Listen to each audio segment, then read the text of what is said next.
तो ये file check कर लीजिएगा।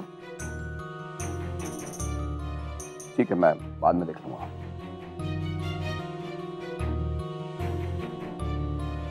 मुझे बाहर जाना था, अगर आपको कोई काम नहीं है तो मैं जाकर आऊं? कहाँ जाना है? क्या काम है? वो एक्चुअली हॉस्टल जाना है, अपनी फ्रेंड से मिलने, और फिर कुछ चीजें भी खरीदनी है अपने लिए। हाँ तो ठीक है, मैं उसी डायरेक्शन में जा रहा हूँ। I'll drop you। नहीं नहीं नहीं नहीं, आप क्यों तकलीफ उठा रहे हैं? मैं चली जाऊंगी। अरे लेकिन सपना, इंद्र बेटे भी उसी तरफ जा रहे हैं और बाहर धूप भी बहुत है। ये तुम्हें वहां ड्रॉप कर देंगे, फिर तुम अपना काम करके वापस आ जाना। कम, लेट्स गो।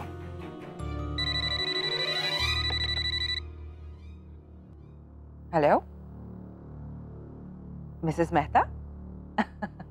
जी नमस्कार। हाँ हाँ बिल्कुल बढ़िया, सुनाइए।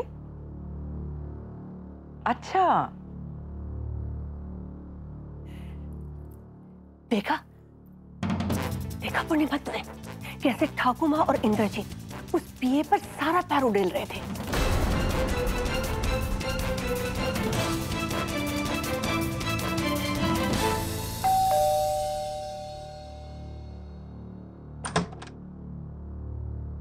साहेब, साहेब,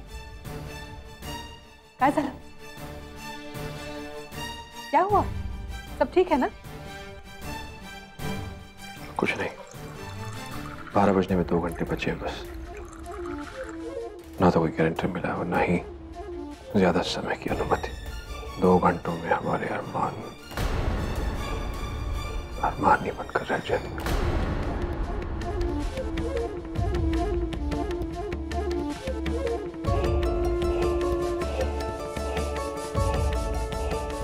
श्लोक,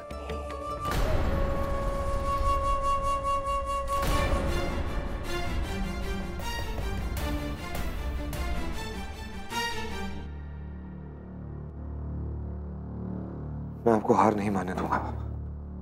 हमें कुछ न कुछ तो करना ही पड़ेगा, कुछ ऐसा सोचना पड़ेगा जो आज तक कभी हमने सोचा ही नहीं। सब कुछ आजमा कर देख लिया, कोई रास्ता नहीं है अब। जैसे बाजी धीरे धीरे हाथ से रेत की तरह फिसलती जा रही है। आपने मुझे सिखाया था कि जिंदगी में कभी हार नहीं माननी चाहिए। मैं आपको हार नहीं मानने दूंगा बाबा। मैं कुछ करता हूँ बाबा, मैं अपने दोस्तों से बात करता हूँ, हो सकता है वो हमारी मदद कर लें। फिर चाहे पूरी जिंदगी मुझे उनके घर में नौकर बनके क्यों न रहना पड़े।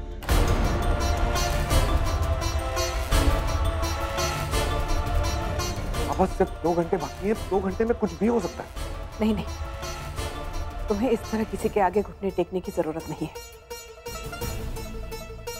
जिंदगी में मौके और भी आएंगे। भाई मेरी बात समझने की कोशिश कर, 2 घंटे बचे हैं, इसमें हमारी पूरी जिंदगी चेंज हो सकती है। बाबा आप चिंता मत करिए, मैं कुछ करता हूँ। श्लोक, तुम पहले भी बहुत कोशिश कर चुके हो बेटा। जब वक्त खराब हो तो पापा पर छोड़ देना चाहिए।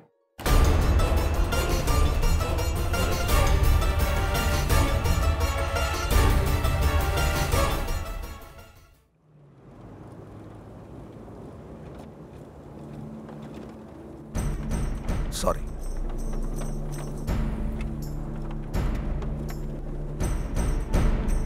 सर, मेरा हॉस्टल आ गया। ये यहाँ पे?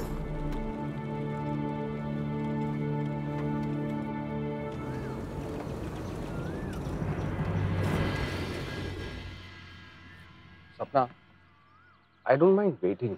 बाहर काफी गर्मी है और फिर तुम्हें अपनी फ्रेंड के साथ कहीं काम पे भी जाना है ना। आसपास कहीं पे कोई रिक्शा भी नजर नहीं आ रहा है। How will you go? मैं वेट करता हूँ।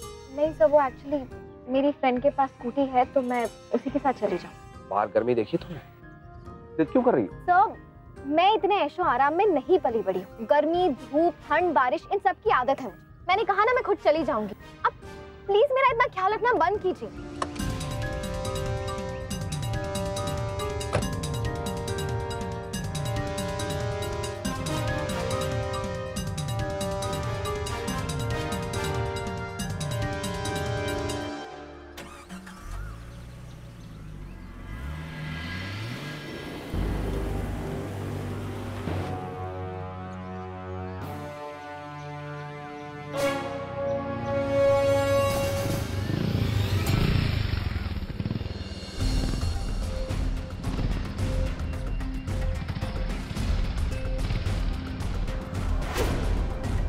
खुश तुम?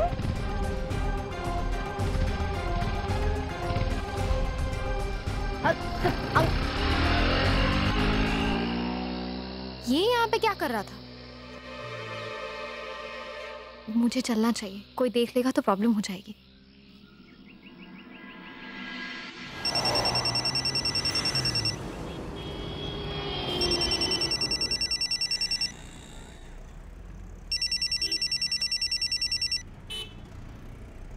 Hello, what? निरंजन अग्निहोत्री को अभी तक कोई गारंटर नहीं मिला है। That's good news. Okay, thank you.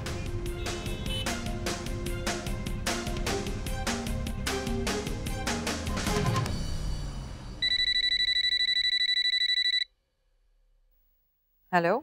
ठाकुमा, हाँ इंद्र बेटे, बोलिए। पार्टी की तैयारी कीजिए, आज हमारी जीत का दिन है। निरंजन अग्निहोत्री का टेंडर अब हमें मिलेगा, और वैसे भी उसके और हमारे टेंडर में सिर्फ 50 पैसे का अंतर था। अरे वाह बेटे, ये तो सच में बहुत अच्छी खबर है और हमें बहुत खुशी हुई है कि निरंजन को अभी तक कोई गारंटर नहीं मिला है। और मिलेगा भी नहीं। उसे हमने शहर में इतना बदनाम किया है, कोई उसकी मदद करना तो दूर, उसकी ओर मुंह उठाकर देखेगा भी नहीं। बस ठाकुमा, कुछ घंटे और, ये टेंडर हमें ही मिलेगा। हाँ बेटे, जश्न तो बनता है, क्योंकि निरंजन की हार में ही हमारी सबसे बड़ी जीत होगी। जी ठाकुमा, हम जल्दी आके मिलते हैं आपसे।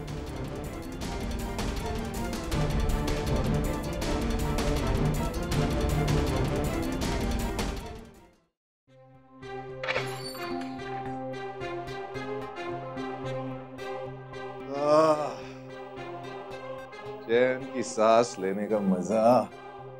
कालिंदी, तुझे बहुत बुरा लग रहा होगा ना कि इतने कोशिश करने के बाद भी तेरे हाथ कुछ नहीं आया। वैसे भी तुझ पे बिल्कुल भरोसा नहीं है, इसलिए अपने बाप के लॉकर से सारे प्रॉपर्टी के डॉक्यूमेंट्स, पैसे और गहने निकाल दिए।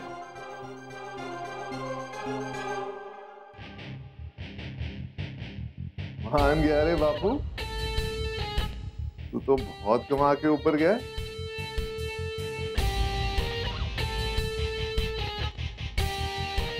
अरे वाह, मेरा बाप काफी लिखता था, मेरे लिए भी चिट्ठी छोड़ा है। अंकुश, तुम्हारी माँ एक बहुत सीधी सादी औरत है, पर मैं कभी उसे समझ नहीं पाया। उसने मेरी खुशी के लिए सब कुछ किया, पर मैंने उसकी जिंदगी से हर खुशी छीन ली। बहुत तकलीफ दी है मैंने उसे। बात बात पर उसका अपमान करना, उसे नीचा दिखाना, मानो रोज की बात थी। फिर तुम्हारे पैदा होते ही मैंने अपनी जिंदगी का सबसे बड़ा पाप किया। एक माँ को अपने बेटे से अलग कर दिया। मैंने ही कालिंदी से कहा कि उसका बच्चा मरा हुआ पैदा हुआ था। शायद यही एक तरीका नजर आया था तब, जिससे मैं उसे धक्के मारकर घर से बाहर निकाल सकूं। उसे तो अब तक पता भी नहीं कि उसका एक बेटा है। उसमें इतनी ममता भरी है कि वो मर जाती पर तुमसे अलग नहीं होती। मैं कालिंदी और तुम्हारा दोनों का गुनहगार हूं। बेटा, हो सके तो मुझे माफ कर देना, और बस मेरी आखिरी इच्छा पूरी कर देना बेटा। अपनी माँ का ख्याल रखना, वो बहुत अच्छी है। जानता हूं हैरानगी हो रही होगी तुम्हें अपने पिता का ये काला सच जानकर। यही सोच रहे हो ना कि मैंने ये सब क्यों किया?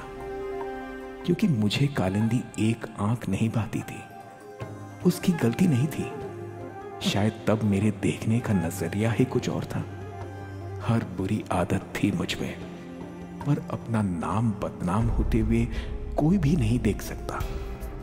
मैं भी नहीं देख पाया, इसीलिए उसे बदनाम कर दिया। मैंने उससे मजबूरी में शादी की थी, क्योंकि तेरे दादा जानते थे वो कितनी अच्छी है। उन्हें लगा वो मुझे सुधार देगी, पर मैं बिना लगाम का घोड़ा था। किसी का टोकना जरा भी पसंद नहीं था, पर अपने पिता की बात माननी ही पड़ी, वरना वो सारी जायदाद किसी संस्था को दान कर देते। मैं अपने पापों का प्रायश्चित नहीं कर पाया। पर बेटा, तुम मेरा ये काम कर दो। ज्यादा कुछ नहीं, बस उसे अपनी माँ होने का दर्जा दे दो। प्यार के लिए बहुत तरसी है वो।